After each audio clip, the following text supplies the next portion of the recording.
तो चलिए समय हो चुका है हर जिला हर क्षेत्र की ताज़ा तरीन उन बड़ी खबरों पर नज़र डालने का जिनको आज हर कोई जानना चाहता है। अक्सर करके ये गोदी मीडिया आपको उन खबरों को कभी नहीं दिखाएगा, लेकिन हम आपको दिखाने जा रहे हैं विस्तार से। अगर आप में हिम्मत है एक सच्ची पत्रकारिता को सपोर्ट करने का, तो आप इस वीडियो को लाइक करके एक चैनल को सब्सक्राइब जरूर कर देना, क्योंकि आपका छोटा सा सहयोग ही हमें हक और सच की आवाज़ दिखाने की हिम्मत देता है। बहरहाल आपकी मर्जी। चलिए अब शुरुआत करते हैं आज की पहली बड़ी खबर से। बीजेपी के बड़े घोटाले का हुआ पर्दाफाश, अब होगी जांच। उत्तर प्रदेश में राम मंदिर के लिए सड़क चौड़ीकरण बनाने के लिए काम किया गया था, जिसको लेकर के अब भाजपा पूरी तरह से घिर गई है। सपा प्रमुख अखिलेश यादव ने बीजेपी को सवालों के घेरे में खड़ा कर दिया है। उन्होंने सड़क चौड़ीकरण की आड़ में बड़ा घोटाला करने का आरोप लगाया है। आप ही नहीं, उन्होंने जाँच के भी आदेश दिए हैं और अखिलेश यादव ने कहा कि मेरे पास इसके खिलाफ सबूत भी है और मैं सबूत देने को तैयार हूँ। अगर अखिलेश यादव सबूत दे देता है तो आगामी विधानसभा में 2027 को लेकर के योगी आदित्यनाथ की मुश्किलें बढ़ सकती हैं।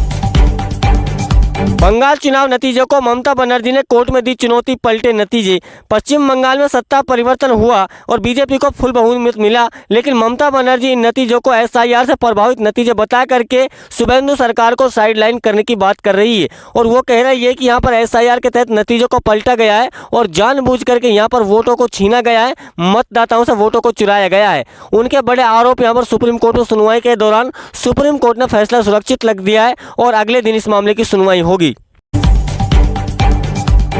ईवीएम मशीन छोड़ बैलेट पेपर से होगा आगामी चुनाव। भाजपा की हालत खराब होती दिखने लगी है और चुनाव बैलेट पेपर से नहीं होगा ये सबको लगा था, क्योंकि भाजपा और चुनाव आयोग ऐसा नहीं चाहती। लेकिन उत्तर प्रदेश आगामी विधानसभा चुनाव से पहले सुप्रीम कोर्ट की एक दलील ने मामला पलट दिया है। इसको लेकर के अखिलेश यादव ने भी बड़ी मांग की है। उन्होंने कहा कि जो हमारे संपन्न देश हैं, जो टेक्नोलॉजी में हमसे कई गुना आगे हैं, अगर वही देश ईवीएम मशीन का इस्तेमाल नहीं कर रहे हैं तो फिर हम इस मशीन को स्वीकार क्यों करें। को भी ईवीएम मशीन को छोड़ देना चाहिए। आप में से कितने लोग ईवीएम के खिलाफ हैं, कमेंट में जरूर बताइएगा।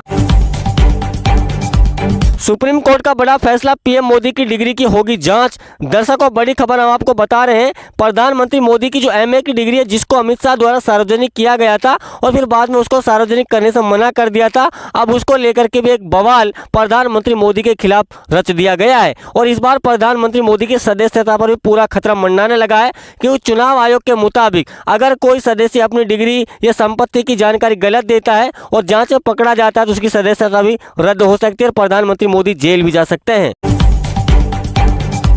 अब आम नागरिकों के लिए सबसे बड़ी और जरूरी खबर है, पुराना बैंक खाता ला सकता है 4 मुसीबतें, यूज में नहीं तो बंद करने में ही भलाई। ऐसा बैंक खाता जिसे लंबे समय से इस्तेमाल नहीं किया जा रहा हो, न सिर्फ आपको आर्थिक नुकसान पहुंचाएगा बल्कि कई बार धोखाधड़ी का कारण भी बनेगा। ऐसे खातों को आरबीआई ने बंद करने के निर्देश दिए हैं। अगर आप में से किसी के पास ऐसा बैंक खाता है जो लंबे समय से बंद है, तो या तो उसको चालू करें या फिर उसको बंद करने में आपकी भलाई है। 31 जुलाई तक कराने होंगे पंचायत और निकाय चुनाव। राजस्थान हाईकोर्ट ने खारिज की दिसंबर तक टालने वाली याचिका। राजस्थान हाईकोर्ट ने एक बड़ा फैसला सुनाया है और राज्य सरकार को बड़ा झटका देते हुए पंचायत और शहरी स्थानीय निकाय चुनाव दिसंबर तक टालने की याचिका को खारिज कर दिया है। कोर्ट ने राजस्थान सरकार और राज्य निर्वाचन आयोग को 31 जुलाई तक हर हाल में चुनाव संपन्न कराने के निर्देश दिए हैं। राहुल गांधी के नए प्लान से घबराई बीजेपी, बैकफुट पर आते दिखे अमित शाह। आपको बता दें कि सभा को संबोधन के दौरान राहुल गांधी ने एक बड़ा दांव खेल दिया है और सिस्टम से सवाल पूछे जा रहे हैं और राहुल गांधी ने अपने पैर पसारने में लग गए हैं। राहुल गांधी का कहना है कि यहाँ पर लोगों की आवाज़ को दबाने की कोशिश की गई। पेपर लीक पर यहाँ पर सरकार चुप्पी साधे हुए है, युवाओं पर लाठीचार्ज करके सरकार तानाशाही कर रही है। बंगाल में शुभेंदु सरकार के फैसले पर बवाल, नागरिकता को लेकर के बढ़ा विवाद। पश्चिम बंगाल में मुख्यमंत्री शुभेंदु अधिकारी की सरकार एक बार फिर बड़े विवाद में घिर गई है। पहले सरकारी अधिकारियों को मीडिया से बात करते सरकार की आलोचना करने से रोकने वाला आदेश जारी हुआ था, जिस पर भारी विरोध सरकार द्वारा किया गया था। 48 घंटे के भीतर बैकफुट पर आना पड़ा। विपक्ष ने इसे लोकतंत्र और भव्य आज़ादी वाला मामला बताया।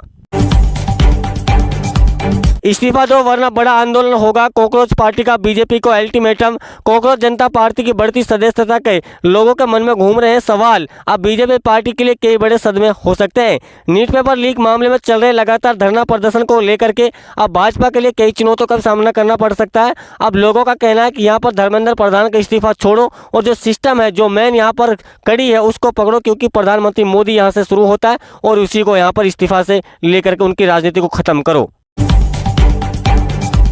सुब्रमण्यम स्वामी के एक ट्वीट से मचा बवाल। हरदीप पुरी, अनिल अंबानी और मोदी सरकार कटघरे में। बीजेपी पार्टी के वफादार नेता रहे कभी सुब्रमण्यम स्वामी, जिनमें एक बयान ने पूरी राजनीति में हलचल मचा दी है। मिली जानकारी के अनुसार सुब्रमण्यम स्वामी का कहना है कि चीन के पास मोदी के खिलाफ ऐसे काले कारनामों के सबूत हैं और डोनाल्ड ट्रंप के पास, इसलिए मैं अमेरिका से कहता हूँ और जिसको सबूत चाहिए वो मेरे से आकर ले सकता है। ओपी राजभर का बड़ा दावा, सपा में हो सकती है बड़ी टूट। रामगोपाल वर्मा ने अमित शाह को लिखा पत्र। उत्तर प्रदेश की राजनीति में जल्द एक बहुत बड़ी टूट देखने को मिल सकती है। समाचार एजेंसी एनआई से बातचीत के दौरान उन्होंने महाराष्ट्र के राजनीतिक घटनाक्रम का जिक्र करते हुए कहा है कि अब अगला नंबर उत्तर प्रदेश का है, क्योंकि जब कोई बिकने के लिए तैयार होता तभी उसे खरीदा जाता है। एलपीजी गैस को लेकर के सरकार का बड़ा आदेश, 30 जुलाई तक दिया समय। अगर आप में भी गैस उपभोक्ता हैं और आप बिना रुकावट के लगातार गैस लेना चाहते हैं तो आपको सरकार द्वारा बताए गए आदेशों का पालन करना होगा। सरकार का कहना है कि एलपीजी गैस में पारदर्शिता लाने के लिए सरकार ने सभी गैस उपभोक्ताओं को 30 जुलाई से पहले केवाईसी कराने और भौतिक सत्यापन कराने का आदेश दिया है। अगर कोई व्यक्ति या उपभोक्ता ऐसा नहीं करता तो उसको मिलने वाली गैस रोक दी जाएगी।